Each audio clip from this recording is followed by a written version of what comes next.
സാധാരണ കോഴികൾക്ക് വരുന്ന ഒരു അസുഖമാണ് തൂക്കൽ. അതുകൊണ്ട് നമ്മൾ ഇന്ന് രണ്ട് വരുന്നുണ്ട്. നമ്മൾ ഇന്ന് അത് കൊടുക്കാൻ പോവുകയാണ്. ആദ്യം നമ്മൾ കൊടുക്കുന്ന മരുന്നിൻ്റെ പേരാണ് ടെട്രാസൈക്ലിൻ. ഇതാണ് മരുന്ന്. ഇത് 2 നുള്ള് കൊടുക്കണം.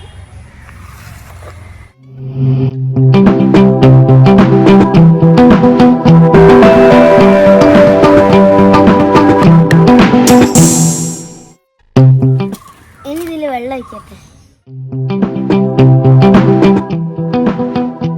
അപ്പം നമ്മൾ ആ പൊടിയിലേക്ക് വെള്ളം ഒഴിച്ചു, 1 ലിറ്റർ വെള്ളം ഒഴിച്ചു. ഇനി ആ വെള്ളത്തിലേക്ക് നമുക്ക് ഈ മരുന്ന് വയ്ക്കണം. ഈ മരുന്നിൻ്റെ പേരാണ് വിമ്ര. ഇതൊരു തുള്ളിയാണ് വെച്ചത്.